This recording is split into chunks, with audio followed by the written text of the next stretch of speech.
All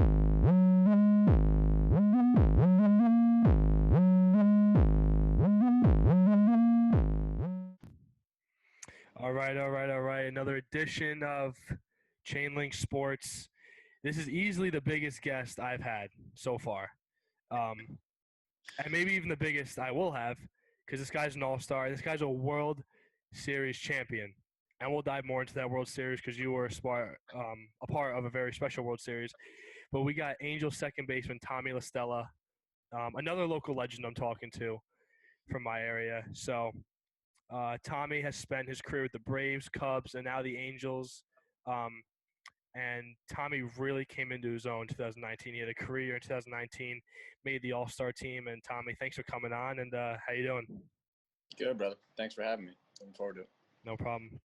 So Tom, like I just said, you're the biggest guest so far, and I want to let you know that all the episodes I've done so far, I wear a hat, but it's my Mets hat because that's my team.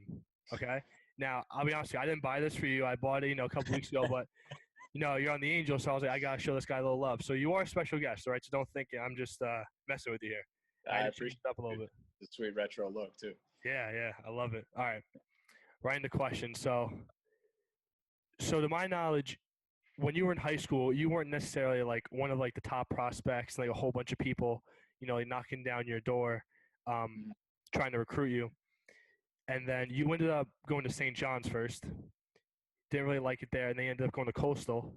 So just talk me through your college experience and then how that prepared you and things you learned that helped you now in the major leagues.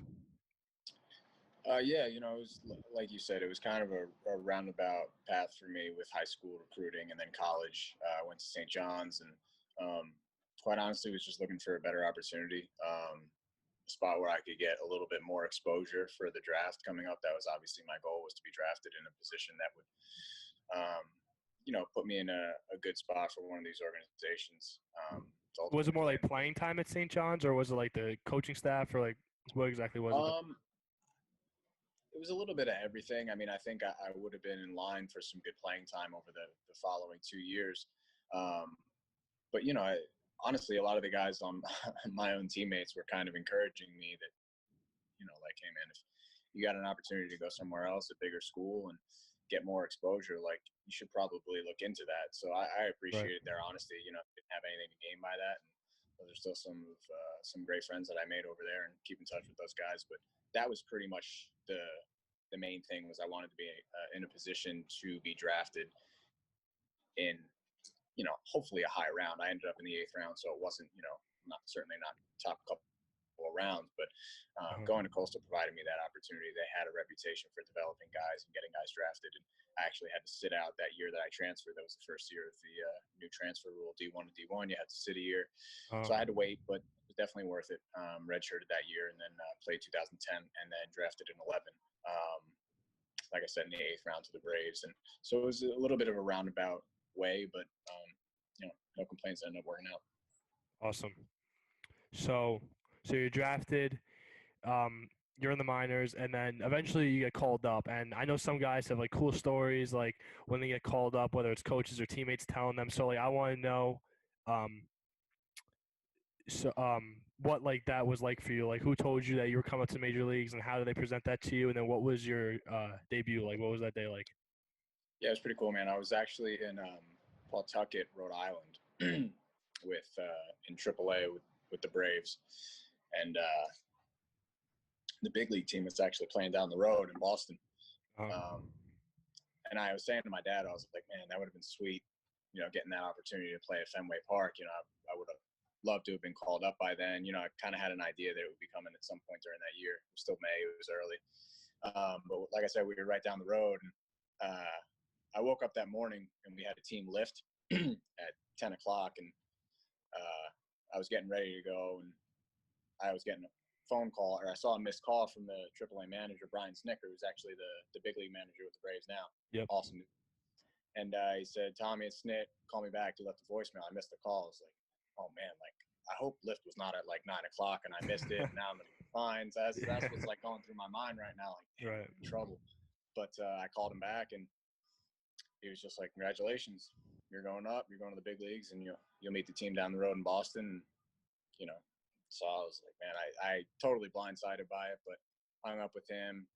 First call I made was my dad, and then my brother, and some other family and friends and stuff like that. And it was exciting. It was really convenient because being from New Jersey, so most of my family and friends are only 3.5 hours away, so everybody was able to make it up for my debut that night. And played second base. I think I batted eighth, actually against John Lackey, who would end up being a future teammate with the Cubs. Great dude.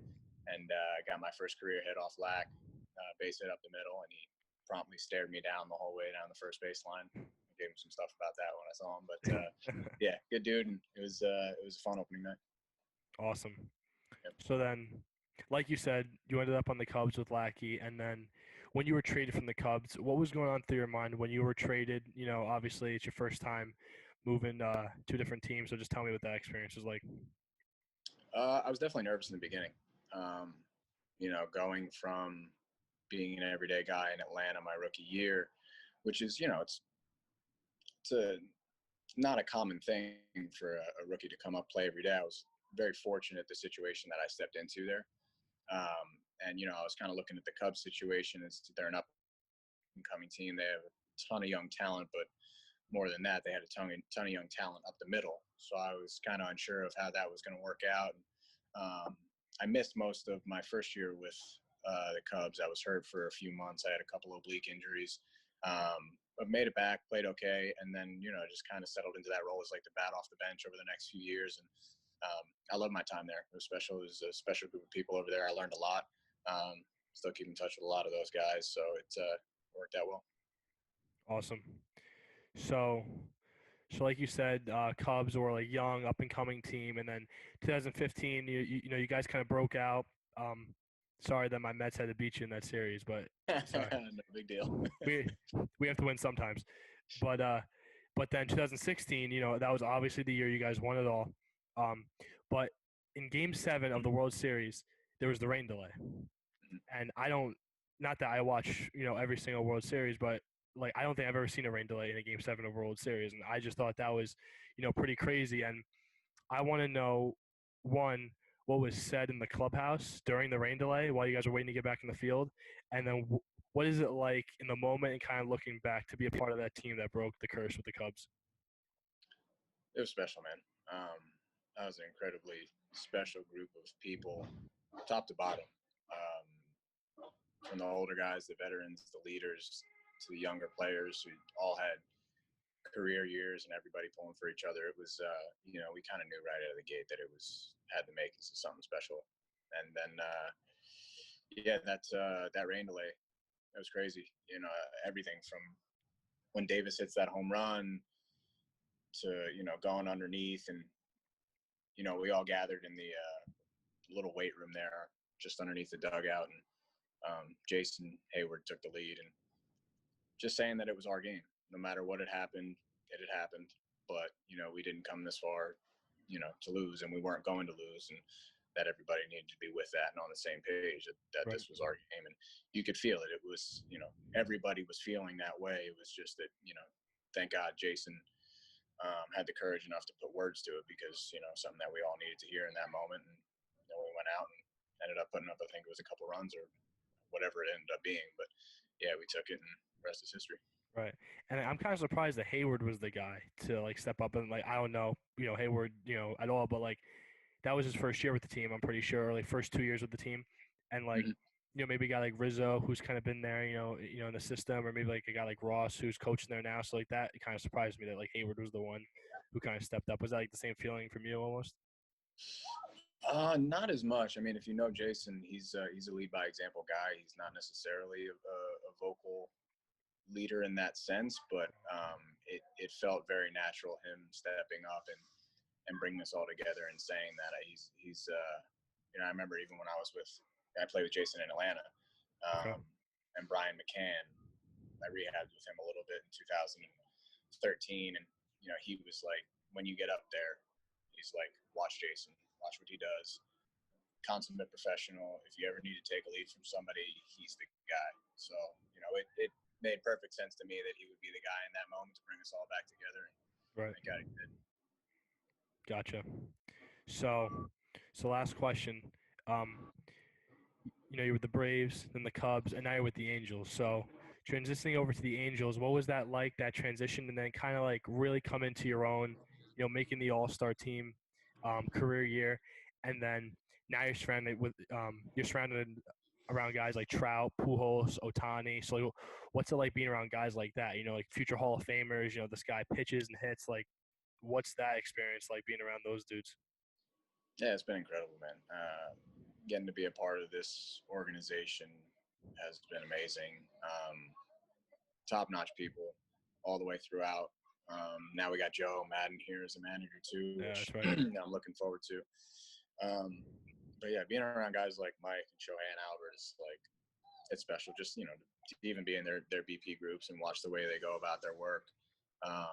That's the one thing that people don't understand about Mike and Albert is how hard and how consistently they work. They don't take anything for granted that they're two of the best to ever do it. Mike's out there every day doing early work, hitting the curveball machine, working on what he thinks he needs to work on in order to be ready to go that night. He really doesn't take a game off. These guys are, unrelentingly consistent. And so that was good for me to be around and to see, and it definitely makes you up your game too. Right. And so, like, what would you say was like the thing that clicked for you this past season, where you really broke through and made the All-Star team? I'd say more than anything, just being able to be out there every day again. It had been, a few years. I spent whatever it was, 4 years in Chicago. Coming off the bench, so it's just a different approach. Pinch hitting. It's much more limited in what I'm trying to do. I'm trying to work the count, take a walk if I get it. But other than that, I'm not really trying to jump anybody in the gap or drive the ball out of the yard. Pinch hitter is just trying to get on base. So I was kind of limited in my approach, and I really forgot how I used to approach an at bat, and being able to be out there every day again and getting consistent ABs and getting my timing back. I was able to take more shots and kind of remember how I used to approach it, getting 4 and 5 at bats a night. And once I got my timing back, it felt very natural to me to be out there every night and getting those Right. ABs. Awesome. So that's all the questions I got for you. Awesome. I appreciate it. And listen, you're a pretty cool story. I mean, like, kid who's kind of like bounced around in college, and then utility player, World Series champion. Now you're an All-Star. Now you're learning from guys like you said, like two of the best to ever do, like Trout and Poole. So really an example of just like coming into your own and like developing and just like kind of just like never stopping until you find that fit, and then just keep on riding with it until you find it, pretty much. Yeah. Thank you, man. I appreciate that. And yeah, it's been a long road and hasn't always been straight ahead, but I've had some wonderful people around me who've helped me every step of the way. So I'm very lucky. Awesome. Tommy, thanks for coming on. Thanks and for having me. I'll talk to you soon. Sounds good, brother. All right, signing off.